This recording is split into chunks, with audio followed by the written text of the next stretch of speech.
If you're hearing this, then something has gone terribly wrong. My name is Kevin West. For 12 years, I worked as an archivist for an organization that officially does not exist. You won't find it in the government records. You won't find it in the history books. You won't hear politicians speak its name.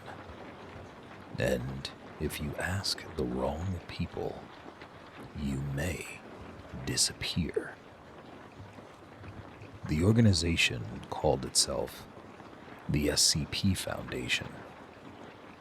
3 simple words: secure, contain, and protect. For most of my life, I believed those words represented humanity's greatest hope. Now, I'm not so sure. The files that I'm about to release were never meant to be seen by the public. Thousands of entities, thousands of horrors, thousands of secrets hidden beneath your feet while you sleep peacefully in your beds. Monsters, gods, demons. No. These things are far worse than any of those. Creatures capable of ending civilization. Objects capable of rewriting reality itself. Entire dimensions hidden just beyond the veil of our understanding. And yet, every day, the Foundation fought to keep them contained. Most people believe humanity stands alone at the top of creation. Most people believe the universe follows a certain set of rules. Most people believe monsters aren't real. Well, the Foundation existed to maintain those illusions, because the truth is far worse. Nobody knows exactly when the Foundation began.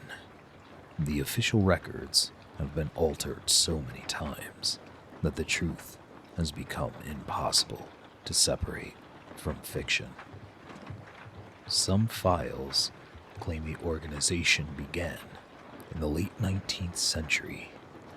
Others suggest ancient civilizations maintained primitive containment organizations long before modern history.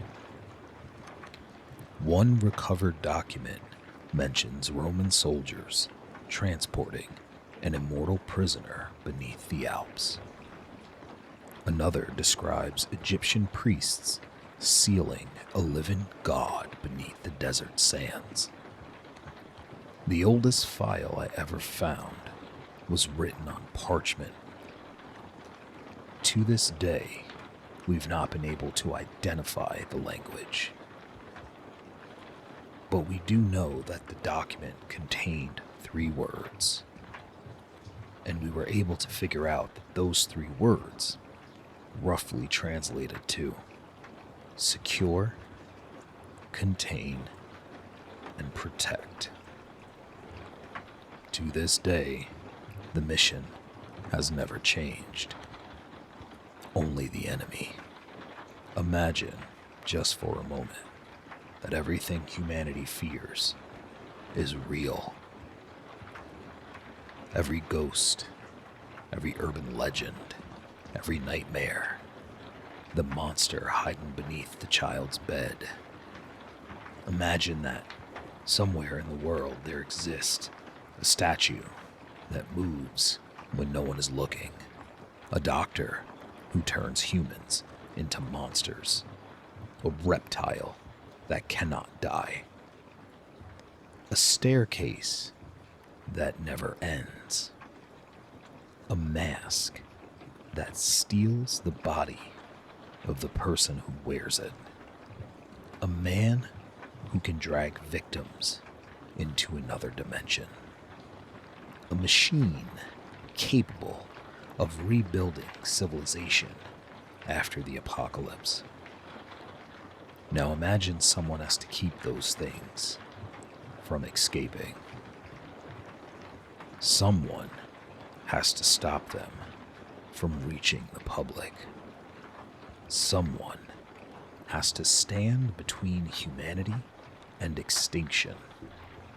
That is the foundation, and that is the function. Not heroes, not villains, wardens, prison guards for the impossible. The first thing every Foundation employee learns is a concept known as the veil. The veil is humanity's ignorance, the illusion that reality is normal. Most people wake up, go to work, pay bills, watch television,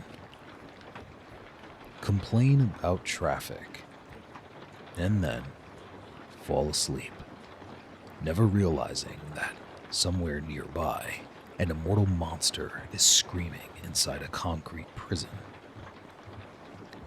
The Foundation protects the veil at all costs. If the public learn the truth overnight, civilization as we know it would collapse. Governments would fail. Religions would fracture. Economies would implode. Panic would spread across the globe. The Foundation's solution is simple. Erase evidence.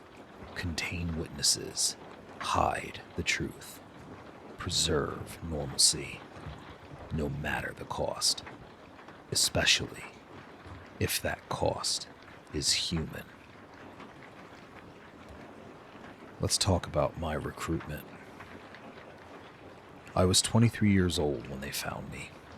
At the time, I worked for a university library. A quiet life, a boring life. Exactly the sort of life I wanted. One rainy evening, a man entered the archives. I remembered every detail. Black suit, black gloves, no umbrella despite the storm. And his clothes weren't wet. Not a single drop. He approached my desk and placed a photograph in front of me. The picture showed a staircase. A simple staircase descending into darkness. I immediately recognized it because I had never seen it before, and yet somehow I knew it. Every step, every shadow, every crack in the concrete. I knew all of it. The sensation made me physically ill. The man watched carefully, then smiled. Interesting, he said. What? You recognized it? I've never seen that before. Exactly. I didn't understand. Not then. The man produced a second photograph, then a third, then a fourth. Each image showed impossible things, and somehow I recognized every single one. When the test ended, he handed me a business card. The card was completely blank, except for 3 words. The next morning, my entire life disappeared. University records, employment records, tax documents, everything gone. I officially ceased to exist. 3 days later, I arrived at Site 19, and that is when my education began. The first thing I learned were the classes. Every anomaly receives a classification. Most civilians assume these classifications describe danger. That isn't entirely true. They describe difficulty of containment. Think of it this way. A loaded gun locked inside a safe is dangerous, but easy to contain. A harmless cloud that teleports randomly across the planet is difficult to contain. Foundation classifications work similarly. The most common classes are safe, Euclid, and Keter. Simple words, terrifying implications. A safe class SCP is reliably understood and contained. This does not mean harmless. A nuclear weapon could theoretically qualify as safe. Danger isn't the issue. Predictability is. If the Foundation understands how to contain something, it may receive a safe classification. Some safe class anomalies are genuinely useful. Others are horrifying. But they remain controlled, at least for now. Next up is Euclid. Euclid means uncertainty, unpredictability, unknown variables. Many living entities receive this classification. The Foundation cannot always anticipate their behavior. Perhaps they think. Perhaps they learn. Perhaps they evolve. The moment an anomaly begins making choices, containment becomes significantly harder. Euclid objects keep researchers awake at night because uncertainty creates opportunity, and opportunity creates breaches. Last but not least, there's Keter. These are the nightmares, the anomalies that consume entire budgets, entire task forces, entire lives. Keter. The word alone can make veteran personnel uncomfortable. Keter-class SCPs are extraordinarily difficult to contain. Many require constant surveillance, specialized facilities, complex containment procedures, hundreds of personnel. Some require entire sites dedicated solely to preventing escape. Others can never truly be contained, only delayed, managed, or restricted. Humanity survives because containment continues. The day it fails, everything changes.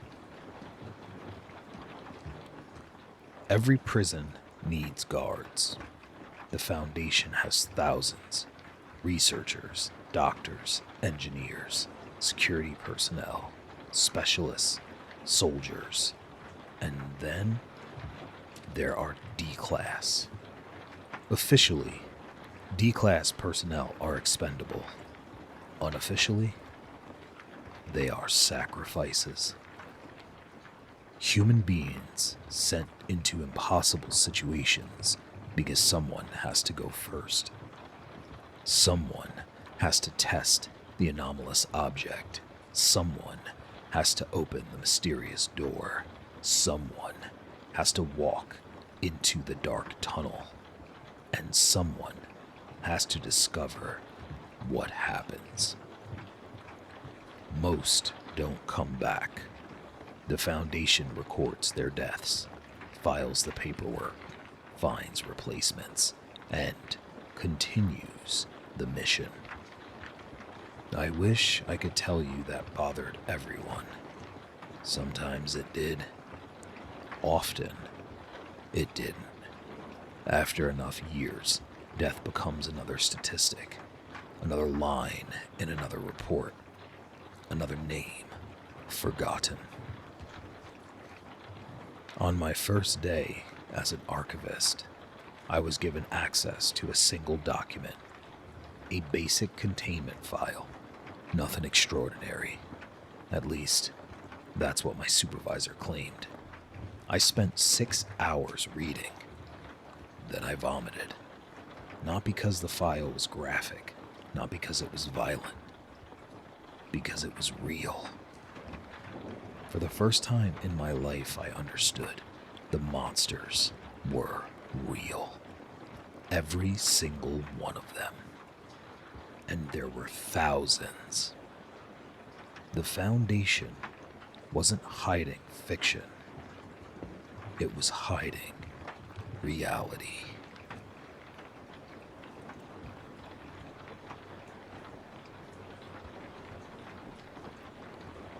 There are places in this world that do not officially exist.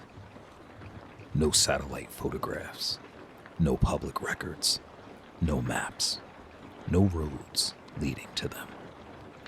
If you somehow stumbled upon one by accident, you would never realize what you had found. An abandoned industrial complex, a military installation, a government research facility, an empty stretch of desert, a mountain with restricted access. The Foundation became very good at hiding things. It had to. Because the things hidden inside those places were not meant for human eyes. Site 19 was one of them. And for many years, it was my home. The helicopter ride lasted 3 hours. Nobody spoke. 6 passengers sat strapped into their seats. Each of us had been recruited for different reasons. A biologist, a mathematician, a linguist, a physicist, a psychologist, and then me, an archivist. The windows were blacked out, not tinted, but completely blacked out. No matter where we were flying, nobody could see outside. The Foundation trusted no one, not even its own people. Especially not its own people. Eventually, the helicopter landed. The doors opened. A cold wind rushed inside. When I stepped out, I found myself standing in front of what appeared to be a massive concrete facility carved directly into a mountainside. Guard towers overlooked the perimeter. Fences stretched into the distance. Armed personnel stood and watched from elevated positions. Everything about the place screamed military installation. Everything except the atmosphere. I didn't notice it immediately, not consciously, but something felt off. The air itself felt heavy, as though the mountain was holding its breath, as though something underneath was waiting, watching, and listening. The first checkpoint took 40 minutes. The second took an hour. The third took nearly 2 hours. Fingerprint scans, retinal scans, blood samples, psychological evaluations, voice recognition, DNA verification, questions, endless questions. At one point, I was asked, "Have you ever experienced recurring dreams involving a staircase?" No. Have you ever heard voices originating from electrical equipment? No. Have you ever seen a face in a crowd that nobody else appeared to notice? No. The interviewer stared at me, made a note, then moved to the next question. I wanted to ask why. I quickly learned that asking questions at the Foundation rarely led to examples. I quickly learned that asking questions at the Foundation rarely led to answers. Eventually, they escorted me to an elevator. It appeared normal at first. The elevator contained no buttons, no floor indicators, no emergency controls, only a small card reader. A security officer inserted a key card. The doors closed, and we descended. For a long time. Far longer than should have been possible. 10 minutes. 15. 20. The elevator continued downward. I glanced at the security officer. He stared straight ahead, expressionless, as though nothing unusual was happening. Finally, I asked, "How deep are we going?" The officer turned slowly. His eyes met mine. For several seconds, he said nothing. Then he answered, "Far enough." I never asked again. When the doors opened, the illusion vanished. The facility above ground existed for appearances. The real Site-19 existed beneath the earth, miles beneath it. An underground city, corridors stretching endlessly into the distance, research laboratories, medical wings, security checkpoints, containment chambers, observation rooms, barracks, command centers, entire departments dedicated to studying the impossible. Thousands of personnel moved through the halls. Some looked exhausted, others looked terrified. A few appeared completely detached from reality. At the time, I assumed it was stress. Later, I would learn the truth. Nobody spends years working around anomalies without changing. The impossible leaves scars. Some visible. Most not visible. My orientation lasted 2 weeks. Most of it consisted of rules, hundreds of them. Many sounded absurd. Never enter an unmarked room. Never acknowledge unexplained voices. Never follow children you do not recognize. Never respond to your name if heard after midnight. Never trust reflections during containment breaches. Never discuss unauthorized dreams. Never open a door displaying yellow markers. Never open a door displaying yellow markings. Never memorize certain sequence numbers. Never read documents above your clearance level. Never ask what happened to Site-13. That last rule appeared repeatedly. And of course, no one explained why. On my 3rd day, I heard my first containment breach alarm. The sound echoed through the facility, a deep mechanical wail. Every conversation stopped instantly. Researchers froze. Security personnel reached for weapons. Even veteran staff appeared uneasy. Red emergency lights flooded the corridor. For a moment, nobody moved. Then everyone moved at once. Doors slammed shut. Blast shields deployed. Security teams sprinted through hallways. Overhead speakers crackled to life. A calm voice announced, "Localized containment event in Sector C." A pause, and then, "Situation under control." The emergency ended 3 minutes later. Nobody explained what escaped. Nobody explained what happened. Everyone simply returned to work, as though near disaster was routine.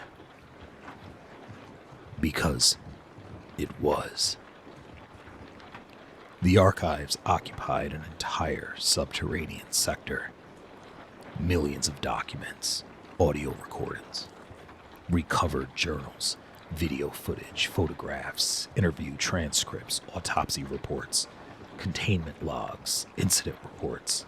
Some records dated back centuries. Others were only hours old.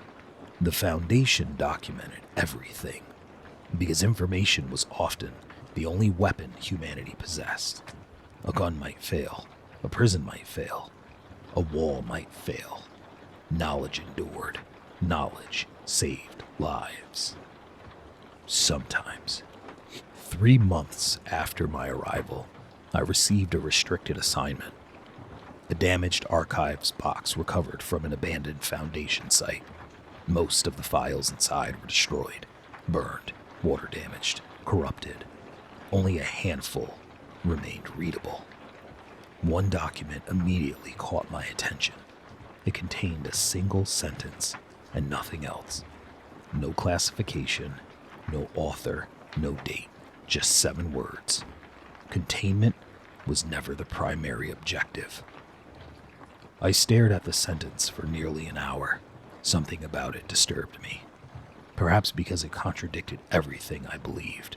Secure, contain, protect. That was the mission, wasn't it? Yet someone inside the Foundation had written otherwise.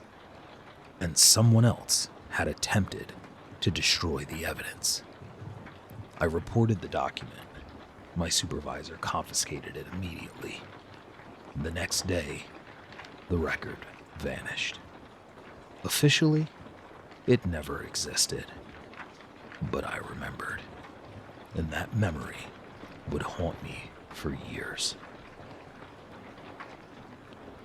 Most people imagine the Foundation as scientists and laboratories.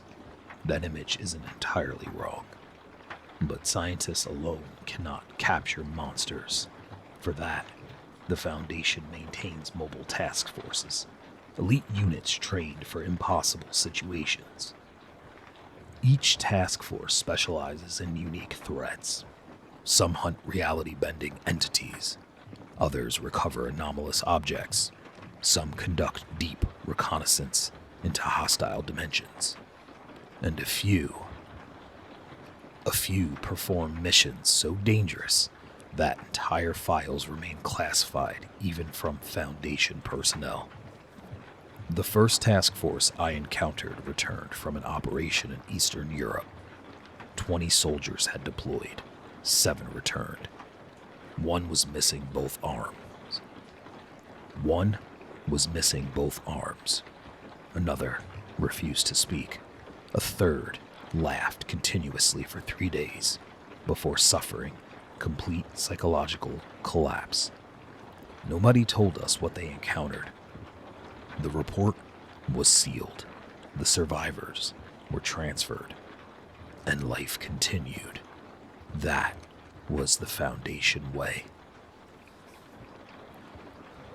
Most people often ask what scared me most. People will often ask what scared me most. The monsters, the containment breaches, the possibility of extinction. No. The most frightening thing was how normal everything became. After enough years, impossible things stopped feeling impossible. You stop reacting, you stop questioning, and you adapt. Human beings can normalize almost anything, even horror, especially horror. I once watched a researcher eat lunch while discussing an entity capable of erasing cities from existence. Another complained about paperwork moments after witnessing a fatal containment failure. A security officer joked about eldritch abominations while cleaning blood from his uniform. Nobody thought this was strange, because eventually it wasn't. The Foundation changed people, not all at once, slowly, patiently, until they no longer remembered who they used to be. Years passed, files accumulated, secrets multiplied, and one question followed me everywhere, a question nobody wanted to answer, a question buried beneath layers of classification. If the Foundation was humanity's protector, who protected humanity from the Foundation? I dismissed the thought at first. Then I found more documents, more missing records, more contradictions. More evidence that something enormous had been hidden, not from the public, not from the governments, but from the Foundation itself. Whatever truth existed at the center of the organization, someone had gone to extraordinary lengths to conceal it, and eventually, I started digging. That decision changed everything.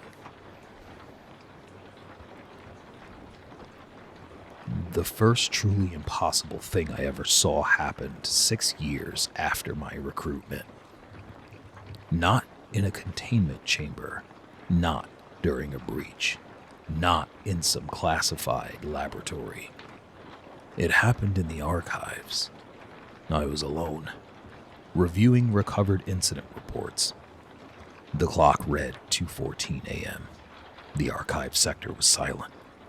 Then I noticed movement, a shadow crossing the far end of the room. At first, I assumed it belonged to another employee. Then I realized something. The shadow had no source, no body, no person, only the shadow. Moving independently across the floor, I watched it travel between rows of shelving, then disappear. The incident lasted perhaps 10 seconds. No alarms activated. No containment teams responded. Nothing. When I reported what happened, my supervisor sighed. Not surprised, not concerned, merely tired. Did you acknowledge it? No. Did it stop moving? No. Did it speak? No. Then you're fine. That was the entire investigation. I would later discover why, and why some things inside Site-19 were not officially contained at all. If you've listened this far, you're probably wondering why I'm telling you all this. Why leak classified information? Why risk exposing the Foundation? The answer is simple. Because I learned something. Something hidden beneath decades of lies. Something buried within the old archives. A secret so terrible that even the Foundation feared it. For years, I believed the Foundation was protecting humanity. Then I discovered the possibility that humanity was protecting something else. Something imprisoned. Something ancient. Something waiting. And if I'm right, the SCPs aren't the real threat. They're the locks.